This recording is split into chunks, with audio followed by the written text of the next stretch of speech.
قبل ما نبدأ فيلم النهاردة ما تنساش تعمل لايك وشير واشتراك للقناة وتفعل زر الجرس عشان يوصلك منا كل جديد. ويلا بينا نبدأ عظمة النهاردة. بيبدأ فيلمنا في بنك والموظفين شغالين عادي، فبيدخل عليهم عصابة علشان تسرق البنك وبيهددوا الناس بالسلاح وبيقتلوا الأمن وبيحطوا الفلوس في شنط. بس واحد من الموظفين بيضرب جرس الإنذار علشان البوليس يلحقهم، فبيضربوا واحد من العصابة وبيطلعوا علشان يهربوا. وبتكون في عرب وهم طالعين بيقوم واحد من الناس الموجودة في البنك واسمه تشين وبيخبط واحد من العصابة بسلة الزبالة وبيقعد مكانه بسرعة علشان ما يعرفوش ويقتلوه.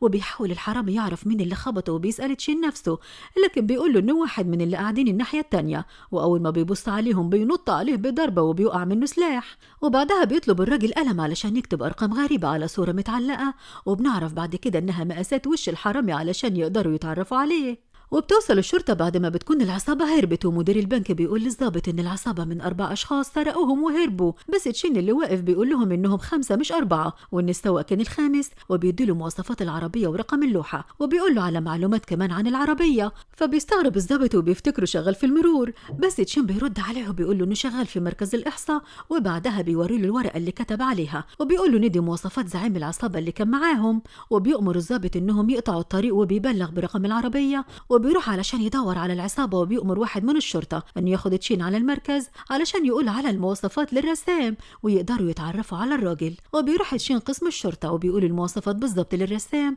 وبيكون عنده دقة جامدة جدا في الوصف. وبيرجع الضابط سول القسم من غير ما يلاقي الحرامية، وبيروح تشين اللي شاف الحرامي وبيلاقيهم قدروا يوصلوا للصورة، بس وقتها ما بيصدقش وبيقول له إنها سرقة كبيرة وما ينفعش يهزروا فيها.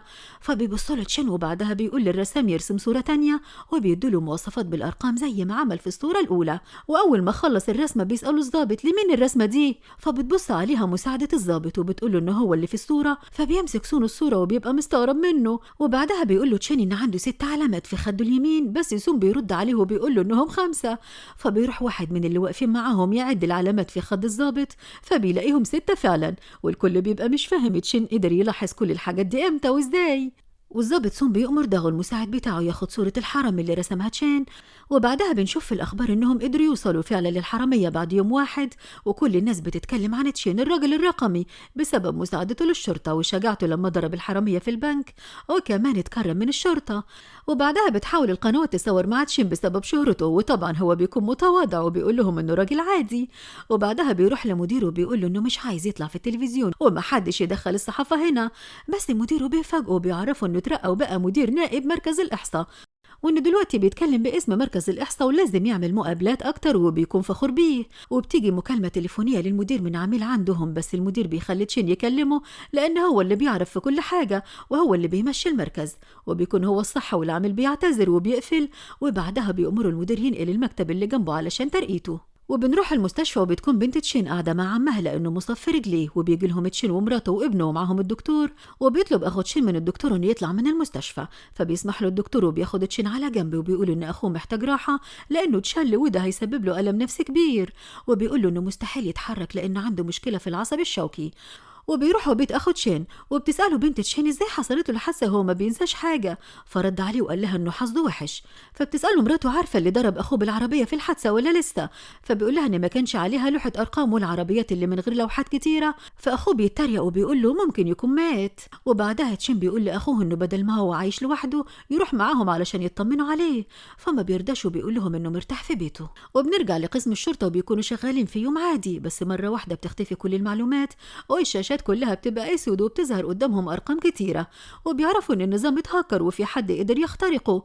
وفي الوقت ده بيكون تشين بيركب التكييف لاخوه في محل كمبيوتر بتاعهم، وبتنظف مراته المكان والاولاد بيكونوا قاعدين يتكلموا مع عمهم، والبنت بتلعب في التليفون. فبيقول لها عمها انها تبطل تلعب في التليفون وتقرا له القصه زي ما متعوده. فبيجي تليفون لتشين من الشرطه بيقولوا له اللي بيحصل، فبيركب عربيته وبيروح له بسرعه، وهناك بيعرف ان هاكر قوي قدر يخترق نظامهم، وكمان الارقام والشفرات فيها رموز كتير لاسمين وهم سون وتشين، ومعنى كده ان اللي هكر النظام عايزين هما الاتنين بالذات. وبتتكتب جمله من الهاكر على الشاشه قدامهم وهي عيد منتصف خريف سعيد، وبتظهر لهم رسمه البنت ومكتوب تحتها اسم زهره الشيطان، وبتتكلم زهره الشيطان وبتشكرهم انهم ادوها فرصه علشان تتكلم معاهم. فبيسالها سون هي مين، وبيقول لها انها اخترقت نظام الامن وده مش قانوني وهتتحاسب عليه. فبترد زهره الشيطان انهم وعائلتهم مبسوطين وفي ناس في السجن مستنيه الموت ودي حاجه هو مش هيفهمها. وبيطلب تشين انها تتكلم على المكشوف ومن غير ألغاز، بس هي بتقول لها إنها مش بتكره الناس اللي زيها لأنهم بيبنوا شهرتهم وسمعتهم على خراب ناس تانية. وبيسألها سون إنها بتكلمهم علشان زعيم العصابة اللي سرقت البنك والناس اللي معاه، فبترد عليهم إن لو أنت في السجن يبقى لازم حبايبك اللي بره يحاولوا يساعدوك. وسط ما بيتكلموا بيطلب سون من مساعد معاه بيدور على مكان الإشارة اللي بتتكلم منه، بس هي بتفهمه وبتديله الرمز علشان يعرف مكانها بسهولة، وبيعرف إن المكان في أمريكا، وبتقوله إنها عايزاه يطلع واحد من السجن. فبيرد عليها سون وهو بيزعق إنه مش هيطلع منهم حد وكلهم مجرمين والقانون مش بيتفاوض مع حد. وبعدها بتظهر صورة الورقة اللي ماسكها سون وفيها معلومات المكان على الشاشة، وبيكتشفوا كمان إنها اخترقت الكاميرات وشايفة كل خطوة بيعملوها. فبتتنرفز سون أكتر وبتزعق لها علشان ترجع النظام، وبيقول لها إنها لو ما رجعتش النظام وراحت تتعامل معاه وتقف قدامه هيدخلها السجن.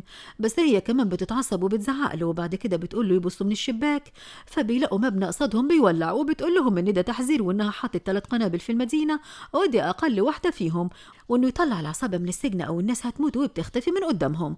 وبيروح للمبنى اللي ولع وبيعرف إن في 8 مصابين والقنبلة كانت في الدور الخامس، وبيروح يدوروا على المكان اللي كانت فيه القنبلة، وبيطلب سون من واحدة معاه إنها تراقب المكان وخصوصا الدور الخامس علشان تعرف كل اللي بيدخل ويخرج. وبتحاول الشرطة توصل لأي معلومة من الصوت، وبيكلموا سون وبيقولوا له إنه صوت بنت بس مش قادرين يعرفوا سنها بسبب تغير تردد الصوت الكتير اللي عمله الهاكر. أما المكان فبيعرفوا إنه في أمريكا وإنه خاص ببنت زعيم العصابة اللي سرق البنك، وهي مهندسة كمبيوتر وعندها 24 سنة. وسون بيعرف تشين الحاجات اللي وصل لها وبيقول له إنه جاي ينتقم منهم، وبيروحوا السجن لزعيم العصابة وبيسألوا عن بنته ومكانها، بس هو ما بيبقاش عارف اللي بيحصل برا السجن. وبيقول له سون إنها بقت إرهابية ولازم يتقبض عليها لأنها فجرت قنبلة وهتقتل ناس لو ما طلعوش من السجن. فبيقول له خلاص طلعني من السجن علشان ما حدش يموت، وبيتريق عليه. لكن سون بيقول له ده في أحلامك ولازم تخليها تسلم نفسها علشان تنقذ حياتها من اللي هيحصل فيها. وبيحاول زعيم العصابة يقنعه بأن الناس هتموت لو ما طلعوش، ولكن سون ما بيرضاش أبدا وبيبقى هو طالع بيتريق عليه وبيضحك. وبتتصل الشرطة بسون وبيقولوا له إن القنبلة يدوية وكانت في دولاب ملفات، وإن القنبلة اتحطت مخصوص في المكان ده علشان يشوفوها وهم اللي كانوا مقصودين بيها. وبتتصل زهرة الشيطان تاني وبتظهر لهم على الشاشة وبتقول لهم لو فكروا في العرض اللي قدمته، فبيرد سون إنه مش هيخرجوا وعرضها مرفوض. فبتقول له يبقى هيفجر القنبلة التانية والناس هتموت، وإن لو ساجين عندهم أهم من أرواح ناس كتيرة للدرجة دي، وبتختفي من قدامهم. فبتشتمها سون وهو باصص الكاميرات وعارف إنها شايفاه. فبترجع له تاني وبيقول لها إنه استسلم وإنها بنت طيبة علشان عايزة تنقذ أبوها مش أكتر، وبيقولوا لها إن هو قبض على أبوها فعلا بس ما قدرش يطلعه لأن قتل ناس وما فيش حد يقدر يخرجه من السجن دلوقتي، وبيحاول يوصل معاه لحل وسط. فبتقول لهم إنها هتتحدى الرجل الرقمي في الرياضيات وإنها هتديله مسألة على كل قنبلة، ولو حلها هيلاقي القنبلة، بس لو ما حلهاش والوقت خلص فالقنبلة هتنفجر والناس هتموت. فبيوافق تشين على التحدي وبيقول لها إنه هيحلها، وبتبدأ تديله مسألة في نص ساعة. وبيشرح تشين التحدي لسونغ وبيقولوا له إن المسألة لها كذا جزء وكل جزء هيقربهم أكتر من مكان القنبلة لحد ما يوصلهم للمكان بتاعها بالظبط. وبيجي رئيسهم في الشغل وبيسألوا عن آخر حاجة حصلت لهم، فبيقولوا له سون إنهم بعتوا يجيبوا ناس من قسم الرياضيات علشان يساعدوا تشين، وكمان بيحاولوا يوصلوا لمكان بنت زعيم العصابة. والحاجة الأخيرة ما عرفوش حد في الأخبار علشان الناس ما تخافش ويحصل مشكلة في الشارع. وبعدها بيطلع الرئيس في الأخبار وبيطمن الناس، وبنروح لمدرسة الرياضيات وبنلاقي المعلمين بيتجمعوا بسرعة علشان يروحوا مركز الشرطة علشان يساعدوا تشين في حل المسألة. وفي الوقت ده تشين بيكون بيحاول يحل المسألة، والشرطة بتدور في كل مكان في المدينة على القنابل، ومنهم مساعدين بيروحوا المنطقة اللي كان ساكن فيها زعيم العصابة وبيسألوا الجيران عن بنته وبيقولوا لهم إنهم ما شافوهاش من فترة.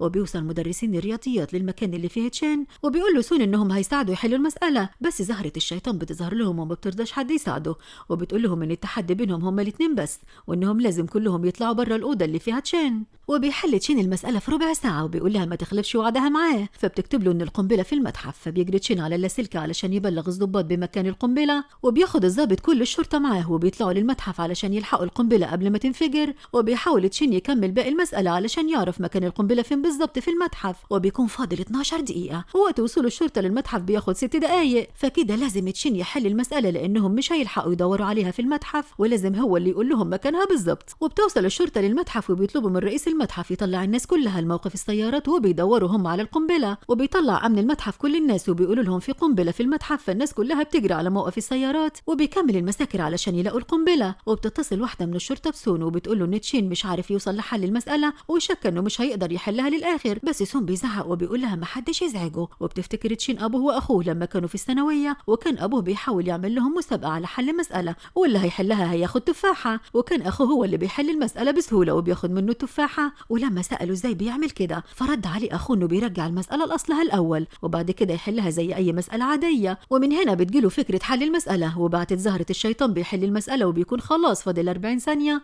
وبيسألوها عن مكان القنبلة، فبتقول لهم إنها في صندوق الزبالة، والصندوق موجود في موقف السيارات بتاع المتحف، وبيكون ده المكان اللي كان الناس اتجمعت فيه.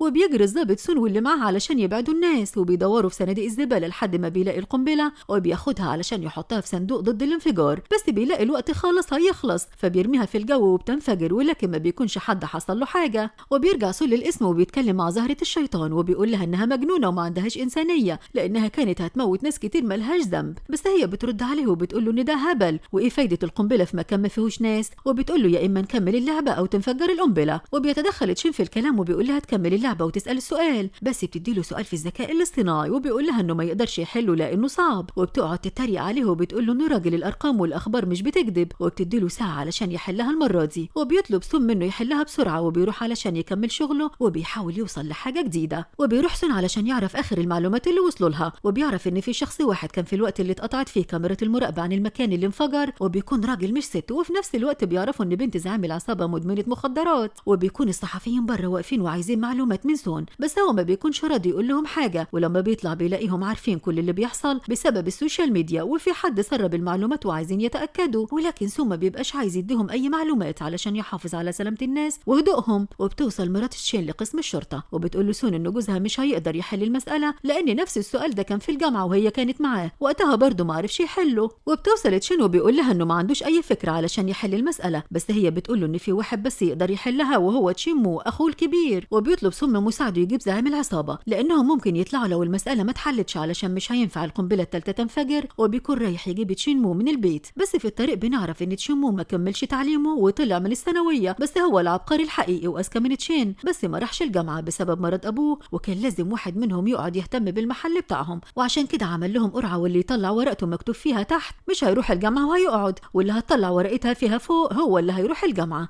بس تشيمو هو اللي بيسحب الورقة الأولى وبيكون فيها تحت، وعلشان كده تشين هو اللي بيروح الجامعة. وبيوصل سون للبيت علشان ياخدوا تشين وبيصحوا من النوم، ولما بيسأل سون ما بيفتحش بسرعة ليه، فبترد مرات تشين وبتقول له لأن رجله مكسورة الشهر اللي فات. وبعدها بيظهر تشين وهو بيراقب واحد، وأول ما بيوصل علشان ياخد حاجة من على عمود بينزل يجري وراه، ولكن الراجل بيجري منه وبتخبط عربية، وبيكون الشخص ده أخو تشيمو. وبيفتح تشيمو الباب وبيقولوا له إنهم محتاجين يساعدهم وبياخدوه على الاسم، ولكن الصحفيين بيعرفوا إنه خبير وجاي يساعدهم. وبيكون فاضل 20 دقيقة والوقت يخلص وتشين ما وصلش لحل المسألة، وبيروح تشين لأخوه وبيقول له فاضل 20 دقيقة وما حلش حاجة، فبيتريق عليه وبيقول له عايزنا أحل مسألة في 20 دقيقة وأنت بتاع الجامعة ما حلتهاش في 40 دقيقة. وبعدها بيطلب منهم إن الناس كلها تيجي تتفرج عليه وهو بيحلها، وبيقول لهم إنه هيبقى أفضل لو لقى الناس بتتفرج عليه. وبعدها بيطلب سون يجيبوا له ساعة علشان يعرف الوقت، بس هو بيرفض وبيقول لهم إن مرات أخوه هي اللي هتعدله لحد الوقت ما يخلص زي ما كانت بتعمل زمان. وبنرجع بالزمن لما كانوا بيلعبوا، بتكون هي معجبة بتشيمو، بس في الآخر هو ما راحش معهم الجامعة واتجوزت تشين. وبنرجع لهم تاني وهم بيحلوا المسألة،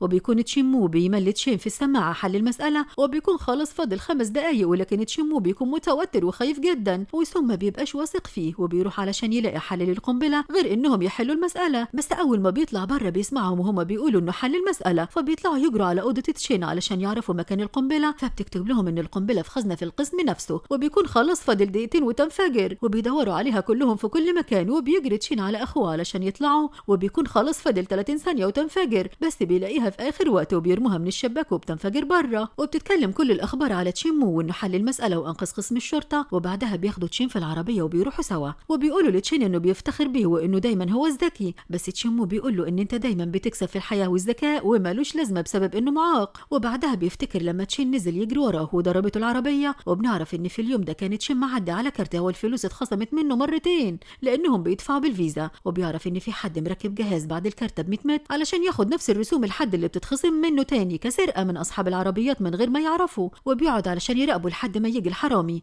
وبيكون عارف إن ما فيش حد يقدر يعمل الجهاز ده في مدينتهم غير أخوه. وبنعرف إنه كان مسجون 6 سنين برضه بسبب السرقة. وأول ما بيظهر بينزل تشين علشان يكلمه، لكن عربية بتخبطه وبتشل بسببها. وبنرجع للاسم وبترجع كل حاجة زي ما كانت، والهاكر بيختفي، بس سون بيبقى شايف إن في حاجة غلط بتحصل، والسبب ما كانش علشان يخرج أبوه من السجن، وإنما في سبب تاني، وإنها كانت مهتمة بحل المسائل أكتر من خروجها أبوها من السجن. وبعدها بيجي تليفون للقسم إنهم لقوا بنت زعيم العصابة ميتة، وبيروحوا علشان يتأكدوا إنها هي، وبيلاقوها ميتة من شهر، وفي حد حطها في تلج علشان جسمها ما يتحللش. فبيعرفوا إنها مش هي زهرة الشيطان، وبيروح سول لزعيم العصابة في السجن وبيسألوا عن البنت اللي لقاها في بيته ميتة. فبيقول له زعيم العصابة إنها بنته، وإنها ماتت بسبب جرعة زيادة من المخدرات، وحطها في التلج علشان ما يحرقهاش لأنها بنته الوحيدة وما عندوش حد تاني من عيلته، وما فيش حد يعرف إنها ميتة غير واحد كان مسجون معاها قبل كده، وعرف لما كان عندهم في البيت وهي ماتت في نفس اليوم وهو موجود عندهم. وبيسألوا سون مين الشخص ده، وما بيرضاش يقول له غير لما بيوعدوا إنه ما هيدفن بنته لأنه مش هيقدر يطلع من السجن يدفنها. فبيوعدوا سون إنه هينفذ طلبه.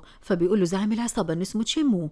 وبعدها بيكون تشين وأخوه وصلوا، والمفروض إنه هيسيبوه يمشي علشان يرتاح، ولكن تشيمو بيطلب كوباية مية علشان يشرب. ولما بيروح تشين يجيبها له بيقف تشيمو وبياخد كرسي خشب وبيضربه بيه، وبيقول له إن كل اللي هو فيه ده بسببه. وبعدها بيدخل الحمام وبيغير شكله علشان يبقى زي تشين، وبيعرف سون إن زهرة الشيطان هو تشيمو، وهو اللي حط القنبلة في الاسم وما كانش معاق ولا حاجة، وإنه استخدم مقاطع صوت بنت أخوه لما كانت بتقرا له القصص علشان يبقى صوت بنت اللي بتكلمهم. وبيتصل سون بتشين وبيسأله عن مكانه هو وأخوه، فبيلاقيه في البيت وأخوه في المحل بتاعه. فبيقول له سون إن أخوه هو زهرة الشيطان. فبيقول له تشين إنه هيروح لهم، وطبعا بيكون تشيمو هو اللي في بيت أخوه بيمثل عليهم كلهم. بس لسوء حظ المهبب دايما إن مراته حست بيه وعرفته وقعدت تسأله شوية حاجات علشان تتأكد من إحساسها. وبنعرف إنه سجن قبل كده 6 شهور لأنه زور ورقة علشان يقدر يصرف على أخوه، وعلشان كده ما كانش بيبعت لهم جوابات وهم في الجامعة، ودي الفترة اللي حبوا فيها بعض هي وتشين، بس ما كانوش بيعرفوا إنه مسجون. وبيوصل سوم لمحل الصيانة بتاعهم وبيديله تشينمو بس لابس زي تشين بالظبط، وبيقول له سون إنه اتخدع في أخوه وإنه ممثل شاطر قدر يضحك عليهم كلهم. وبيوصل باقي فريق الشرطة وبيوزعهم سون في أماكنهم، وبيسألوا هل هو دخل أخوه السجن قبل كده. فبيرد عليه وبيقول له دخل لأنه صمم برنامج يسحب فلوس من حسابات الناس في البنوك، وإنه بلغ عنه وأخد 6 سنين مسجون، وإنه عرف لما راح له علشان يشيل الفلوس اللي سرقها من الناس عنده في البيت. لكن وهم بيتكلموا بينفجر المحل بقنبلة، والمفروض إن تشين جوه، وفجأة سون بيضرب شيمو وبيكون عارف إنه هو لأن مراته تشين اتصلت بيه وهو في الطريق وعرفته، وقدروا إنهم ينقذوا تشين قبل ما يوصل تشيمو. وبنعرف في الآخر إن الأب هو اللي عمل القرعة، وكان كاتب في الورقتين تحت لأنه عارف إن تشيمو هو اللي هيختار بسبب طمعه، وهو اللي كان قايل لأبوه إن لازم أخوه تشين ما يروحش الكلية ويقعد يساعد أبوه. ولكن أبوه عمل العكس لأنه عارف قلبه أسود، وكانت وصية أبوهم ليهم إنه يكون إنسان ينفع الناس. ولحد هنا بيخلص فيلمنا النهاردة. لو حابين أفلام تانية نلخصها لكم اكتبوا لنا ونشوفكم على خير، والسلام.